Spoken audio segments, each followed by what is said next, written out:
Et si nous prenions la décision de rendre nos vies plus simples? Si nous commencions à prendre du plaisir en faisant beaucoup plus, mais avec moins de ressources? Si retourner à l'essentiel devenait pour chacun d'entre nous un objectif? Je m'appelle Lionel Clément et depuis une dizaine d'années, j'ai décidé de mener une vie plus simple, plus en adéquation avec mes valeurs. Durant ces 10 années, j'ai travaillé à mener une vie plus frugale et j'ai découvert que c'était absolument pas une vie triste, ennuyeuse et pleine de frustration. J'ai découvert dans la frugalité une forme d'abondance qui aujourd'hui me rend pleinement heureux, même si je suis encore loin, très loin d'être arrivé. Et je suis convaincu que cette quête de simplicité est la quête de ma vie. J'ai créé les chemins de la frugalité pour partager mon expérience, mes découvertes, mais aussi pour vous inspirer et vous donner envie, à vous aussi, de faire de l'essentiel le tout de votre quotidien. Je vous souhaite de passer un excellent moment avec moi sur ces chemins qui, au final, ne nous mènent qu'à nous-mêmes.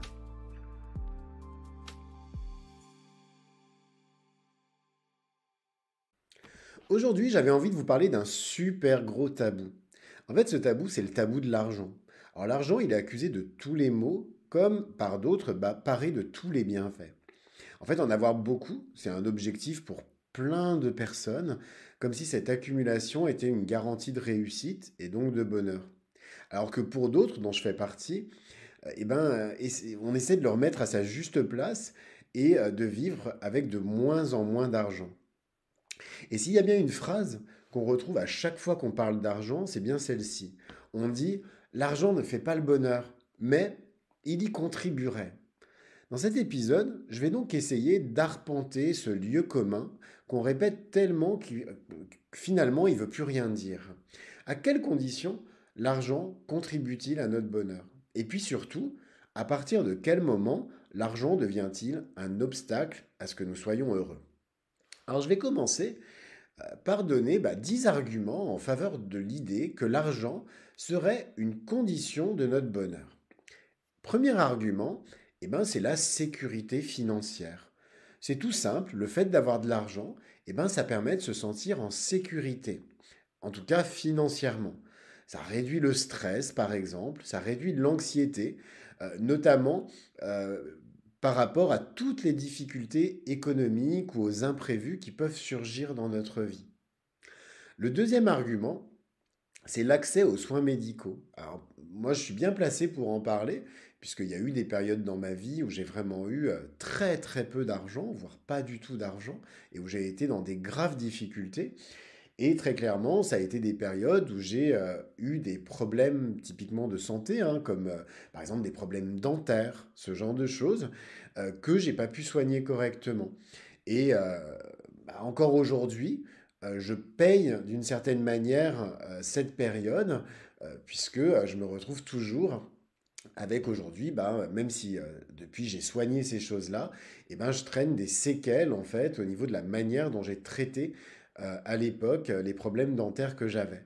Donc c'est clair que disposer de ressources financières suffisantes, ça permet d'avoir des soins médicaux de qualité, de pouvoir se payer des bons soins médicaux, même si aujourd'hui, clairement, hein, on vit en France, on a une sécurité sociale qui est performante, etc. Néanmoins, les soins médicaux de qualité restent très chers et pas forcément à la portée de toutes les bourses. Et le fait de pouvoir se les payer, ça contribue à une meilleure santé et puis à un bien-être général.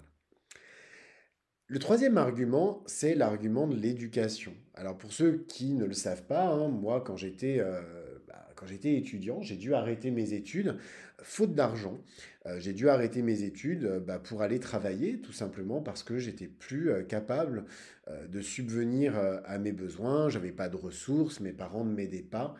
Et donc j'ai dû à un moment aller travailler pour pouvoir payer mon logement et ma nourriture. Et ce qui m'a obligé d'une certaine manière à arrêter à l'époque mes études. Donc c'est vrai que le fait d'avoir de l'argent, ça donne la possibilité, par exemple, de financer pour soi-même ou pour ses enfants hein, une éducation de qualité. Et ça peut mener aussi à de meilleures opportunités professionnelles. C'est pas un hasard aujourd'hui si les personnes qui occupent les meilleurs postes dans les entreprises sont des personnes qui viennent de milieux aisés. C'est tout simplement parce qu'à un moment, elles ont eu les moyens de se faire payer des études de qualité. Alors ça, c'est pas une généralité, Il y a beaucoup de personnes, en fait, pour qui l'école et les études restent un ascenseur social, mais c'est loin d'être encore une généralité. C'est plutôt l'exception qui confirme la règle. Bref, ça contribue à l'épanouissement personnel sur tous les plans, donc y compris le plan professionnel. Le quatrième argument, eh ben, c'est le confort de vie. C'est tout simple, hein, quand on a plus d'argent, eh ben, ça permet de pouvoir avoir et accéder à un meilleur confort. On peut avoir un plus grand logement, on peut avoir une nourriture aussi de meilleure qualité. Je parle beaucoup de nourriture hein, sur ce podcast. Aujourd'hui, je vous parle d'argent, mais le sujet privilégié de ce podcast reste la nourriture. Et le fait d'avoir de l'argent, surtout actuellement, hein, avec l'inflation galopante qu'on est en train de vivre, le fait d'avoir de l'argent permet de se payer une nourriture de qualité, alors qu'on ne peut pas nécessairement se la payer lorsqu'on a peu d'argent ou qu'on est, enfin, ou qu'on est vraiment dans des vraies difficultés financières. Bref, ça contribue à améliorer la qualité de la vie quotidienne. La cinquième argument, eh ben, c'est la réalisation des rêves. Ben, avoir de l'argent, ça permet tout simplement de pouvoir réaliser ses rêves et ses ambitions. Il y a plein de rêves dans ma vie que j'ai pas pu réaliser, tout simplement parce que j'avais pas les moyens de le faire. Euh, J'aurais aimé voyager. Vous savez, je fais partie de ces gens qui n'ont pas beaucoup voyagé dans leur vie, hein. J'ai très très peu voyagé. J'ai dû aller un tout petit peu, on va dire, je suis allé un petit peu au Maroc, ce genre de choses, mais uniquement pour des raisons professionnelles en fait, jamais pour des raisons personnelles, jamais pour des raisons de loisirs, tout simplement parce que j'en ai jamais eu les moyens. Et le fait, bah, aujourd'hui, si j'avais eu en fait un peu plus d'argent, oui, j'aurais pu voyager. Avoir de l'argent, ça permet aussi de pouvoir, par exemple, monter son entreprise sereinement. À titre perso, toujours, hein. Je vous parle beaucoup de ma propre histoire, mais parce que, très clairement, hein, je suis loin d'être né avec une cuillère en argent dans la bouche. Et bah, le fait de pouvoir avoir, si j'avais eu de l'argent, j'aurais pu, par exemple, monter mon entreprise ou mes entreprises et en tout cas les gérer beaucoup plus sereinement. Ou ça m'aurait permis, par exemple, de faire des choses que j'ai toujours eu envie de faire, mais que je n'ai pas pu faire précédemment parce qu'il fallait vivre, à savoir, par exemple, m'investir dans des causes, dans du bénévolat, ce genre de choses. Le sixième argument, eh ben, c'est les loisirs et les divertissements. Avoir de l'argent, ça donne accès à plein de loisirs et d'activités qu'on ne peut pas se payer forcément eh ben, quand on n'en a pas. Alors, je ne dis pas que les loisirs sont forcément vitaux, mais en tout cas, ils sont importants en fait aussi pour l'épanouissement. C'est ça aussi qui donne ce sel de la vie, qui fait que la vie, et ben, c'est pas juste de la survie, qu'on peut aussi simplement profiter de la vie à un moment et juste avoir envie de se détendre en faisant des activités qui nous font du bien, tout simplement. Moi, j'ai aucun problème avec le fait de simplement bah, juste faire des activités qui nous font du bien et qui nous épanouissent. Le septième argument, eh ben, c'est le temps libre. Parce que bah, le fait d'avoir de l'argent, ça permet aussi bah, de pouvoir, par exemple, si je suis entrepreneur, de pouvoir déléguer certaines tâches, de pouvoir aussi bah, engager des gens pour faire du travail à ma place. Et bah, c'est tout bête. Le fait d'avoir de l'argent, ça libère du temps qui peut me permettre aussi de me consacrer à des activités qui me font plaisir, des activités qui me font du bien, ou tout simplement du temps pour passer du temps avec mes proches. Et ça, c'est quelque chose qui est hyper important. Le huitième argument, eh ben, c'est que avoir de l'argent, eh ben, ça réduit le stress. C'est tout bête, mais l'argent, bah, ça permet de régler les problèmes plus rapidement. Une facture imprévue, vous voyez, un accident de la vie, tout simplement. Et ben, le fait d'avoir de l'argent, ça permet de pouvoir régler ça très vite. En fait, il n'y a pas de stress à ce moment-là. Et donc, à partir de là, ça évite d'avoir à gérer des soucis importants au quotidien. Il n'y a rien de pire, en fait. On a beau dire, par exemple, un autre lieu commun, on a beau dire que plaie d'argent n'est pas mortel, mais lorsque on se retrouve dans des difficultés où on ne peut pas subvenir, par exemple, à un problème qui arrive dans la vie, c'est quelque chose qui est vraiment plombant et qui peut être très difficile à gérer. Le neuvième argument, eh ben, c'est l'autonomie. L'argent, eh ben, ça offre de l'indépendance, de l'autonomie. Ça permet de faire des choix de vie euh, beaucoup plus en accord avec ses valeurs ou ses désirs que quand on est contraint par des facteurs financiers. C'est clair que, par exemple, je vous donne un argument tout simple, hein, et là-dessus, je suis très transparent. Je ne pourrais pas aujourd'hui euh, mener ce podcast quotidien si j'avais pas à côté un travail qui était épanouissant et rémunérateur.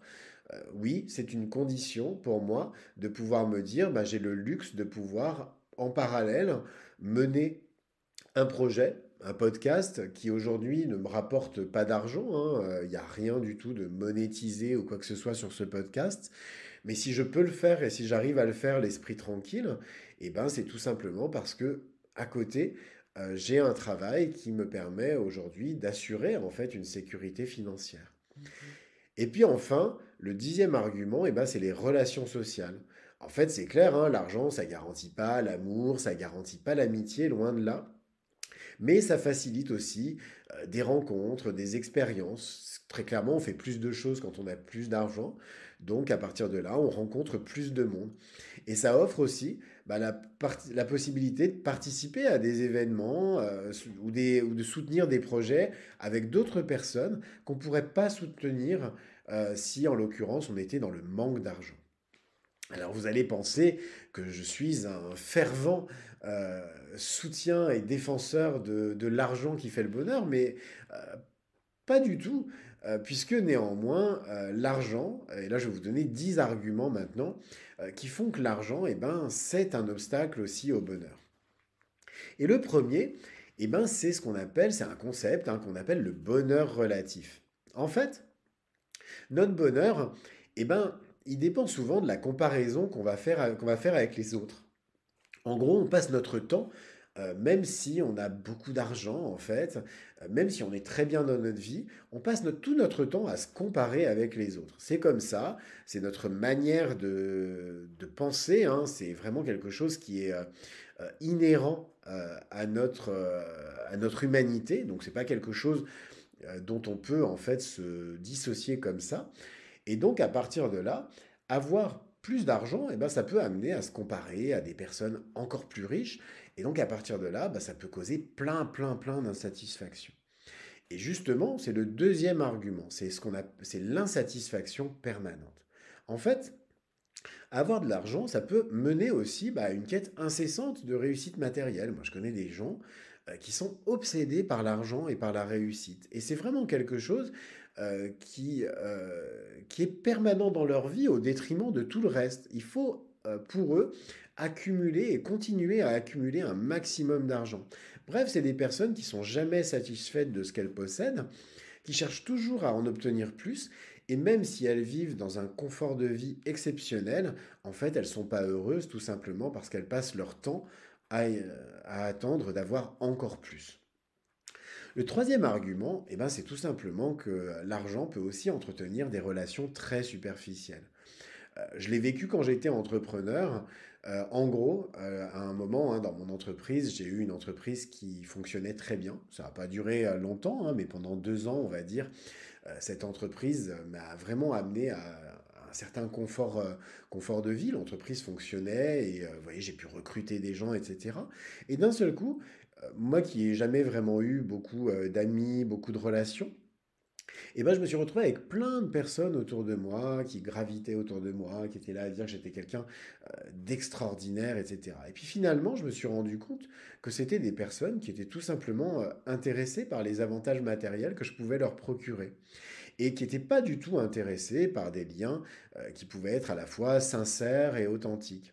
Et ça, c'est très clairement quelque chose qui a nui aux relations interpersonnelles que je pouvais avoir avec les autres et qui m'a beaucoup blessé. Tout simplement parce que je me sentais absolument pas respecté et aimé pour qui j'étais, mais que je me rendais compte que finalement les gens étaient simplement intéressés par ce que je pouvais leur procurer. Le quatrième argument, c'est le stress et la pression. En fait, le fait d'avoir de l'argent, c'est pas quelque chose de serein. Tout le monde se dit que c'est quelque chose d'extraordinaire et que d'un seul coup on est super tranquille. Eh ben non. Le fait d'avoir de l'argent, ça engendre énormément de stress et énormément de pression. Tout simplement parce qu'il faut gérer tout ça. Et puis il faut éviter tous les problèmes qui peuvent être liés à l'argent. Et tout simplement, le fait d'avoir de l'argent, ça nous amène à avoir un niveau de vie supérieur. Et donc on se retrouve sans arrêt à essayer de gagner en fait toujours le même niveau d'argent ou toujours plus d'argent, juste pour arriver à maintenir son niveau de vie. C'est pour ça, par exemple, que moi j'ai fait plutôt le travail inverse, qui a été et qui est encore de baisser au maximum mon niveau de vie pour m'enlever cette pression. Le cinquième argument, eh ben, c'est la perte de sens. Le fait d'accumuler de l'argent et des biens matériels, c'est super, mais ça détourne complètement notre attention de ce qui est important, à savoir les valeurs, le fait d'avoir des vrais objectifs personnels beaucoup plus profonds que ça. Et clairement, ça rend la vie pas très épanouissante. Au final, quel aura été le sens de la vie? Accumuler des zéros sur un compte en banque, alors qu'il y avait peut-être beaucoup d'autres choses à faire et à accomplir. Le sixième argument, là aussi c'est un concept qui est intéressant, c'est le concept de la corruption des valeurs. En fait, l'argent, ça peut parfois aussi corrompre certaines valeurs morales et éthiques, et ça incite à adopter des comportements très malhonnêtes ou égoïstes pour tout simplement accroître sa richesse. Alors, vous allez vous dire, mais non, pas du tout, mais regardez un petit peu la manière dont certaines entreprises se comportent. Vous voyez, toutes ces entreprises, par exemple, je vais parler simplement d'agroalimentaire, par exemple, qui vous vendent des produits malsains pour votre santé, des produits qui vont vous occasionner sur la durée du diabète, du surpoids, etc. Bref, toutes ces entreprises, en fait, qui n'ont qu'un objectif, c'est accumuler de l'argent sur quelque chose de très malsain, qui est votre gourmandise en fait. Votre goût pour le sucre, le gras et le sel, en gros, je schématise, mais ça revient à ça. Est-ce que c'est quelque chose, par exemple, que vous feriez subir aujourd'hui aux personnes que vous aimez? Non. Par contre, il y a des personnes qui le font uniquement pour pouvoir accumuler de l'argent. Bref, aujourd'hui, l'argent a un vrai impact sur la manière dont on va gérer nos valeurs, et ça, c'est quelque chose de finalement d'assez important à prendre en ligne de compte et à prendre conscience, puisque là, pour le coup, ça nous amène en fait à être complètement en décalage avec ce qu'on a envie d'être et avec l'image positive qu'on a envie de renvoyer. Le septième argument, c'est les inégalités et les injustices. En fait, oui, c'est cool de rechercher toujours de l'argent et toujours plus. Mais au final, quand on regarde, on n'a jamais vécu dans une société aussi inégalitaire. On a des gens qui sont de plus en plus riches, d'autres qui sont de plus en plus pauvres. Et quand on regarde en fait aujourd'hui, le sentiment d'injustice et de frustration de beaucoup de personnes qui aujourd'hui n'ont pas les moyens de vivre, de survivre dans le monde dans lequel on vit, il n'a jamais été aussi exacerbé. Et ça, c'est quelque chose de terrible parce que finalement, en travaillant en fait à force de maintenir ces clivages, on ne fait que maintenir les ferments de la souffrance et les ferments donc de la révolte. Le huitième argument, c'est la négligence d'autres aspects du bonheur. C'est tout bête. L'argent, oui, c'est bien, mais il y a plein d'autres aspects en fait qui sont importants dans le bonheur. Par exemple, le fait d'être en bonne santé. Moi, je vois plein de gens, par exemple, qui ont effectivement de l'argent, mais qui traînent, par exemple, des problèmes de santé terribles, qui sont en surpoids, qui prennent des traitements pour le diabète, le cholestérol, etc. Bref, euh, à quoi ça sert d'avoir beaucoup d'argent pour avoir cette vie-là en mauvaise santé? Euh, les relations, la qualité aussi des relations humaines qu'on peut avoir. Faut pas oublier aussi l'aspect de la créativité. Il y a aussi la spiritualité, le fait aussi de contribuer au bien-être de la société. Bref, l'argent fait pas tout et c'est très très clairement euh, pas du tout la seule condition à notre bonheur, loin de là. Le neuvième argument, c'est que le fait d'avoir de l'argent, ça diminue l'empathie. En fait, ça peut créer un sentiment de supériorité, et parfois d'isolement par rapport aux autres. Alors moi, comme vous le savez, hein, heu, j'ai une relation très complexe avec les réseaux sociaux et je suis toujours assez surpris, par exemple, quand je vais, sur LinkedIn. LinkedIn est vraiment un réseau social, très particulier, donc c'est un réseau social professionnel pour ceux qui connaissent pas. Et donc, il y a beaucoup d'entrepreneurs sur ce réseau qui sont des entrepreneurs soi-disant à succès, des gens qui ont réussi, c'est-à-dire donc des gens, selon les critères de LinkedIn, qui ont de l'argent. Et en fait, ce qui est assez effrayant quand on regarde par exemple la teneur de leurs publications, c'est le manque d'empathie dont font preuve en fait ces contenus. Très clairement, hein, on est vraiment sur des contenus extrêmement autocentrés et pas du tout sur des contenus qui peuvent faire preuve, par exemple, d'empathie, de compassion vis-à-vis des autres, etc. Tout est uniquement dirigé vers l'argent. Et ça, c'est quelque chose de vraiment très problématique. Enfin, le dixième argument, bah, c'est que ce qu'on appelle le plafonnement du bonheur. En fait, il y a des études qui montrent que le bonheur, il augmente avec le revenu jusqu'à un certain point. Au-delà, en fait, l'argent n'a plus du tout d'impact significatif sur le bien-être émotionnel. C'est logique. Quand on voit des gens, par exemple, qui sont multimilliardaires, à un moment, on arrive à des dimensions tellement stratosphériques que c'est quelque chose qui veut même plus rien dire. Je veux dire, c'est des personnes qui ont tellement d'argent qu'elles ne pourraient même pas le dépenser en l'espace d'une vie. Donc, on peut vraiment ensuite baisser ça, hein. Aujourd'hui, personne n'a besoin d'avoir des millions sur son compte en banque pour pouvoir mener une vie correcte. Donc ce qui est clair, c'est qu'à un moment, le fait, bah, finalement, d'avoir de l'argent, bah, passer un certain seuil, ça a plus tant d'importance que ça. Et si on n'a pas satisfait justement les autres besoins, et ben finalement, même avec de l'argent, on peut être extrêmement malheureux. En résumé, moi je dirais que ce qui est important, c'est quand même vraiment de trouver un équilibre entre le confort qui va être apporté par l'argent et puis toutes les autres dimensions du bonheur. Et pas considérer l'argent simplement comme une fin en soi, mais plutôt bah, tout simplement comme un moyen utile, mais pas le moyen principal pour mener une vie épanouissante. Cet épisode des chemins de la frugalité est maintenant terminé. Alors comme d'habitude, je vous invite, si vous avez aimé mon podcast, à vous y abonner. Et puis vous pouvez aussi lui mettre 5 étoiles sur votre plateforme de podcast préférée et même déposer un commentaire. En fait, ça va beaucoup m'aider à bien le référencer, c'est-à-dire à faire connaître mon travail. Et puis sinon, vous pouvez aussi le partager autour de vous afin de le faire connaître à vos proches. En attendant, je vous souhaite à tous une très belle journée et puis je vous dis à demain pour un nouvel épisode. Au revoir.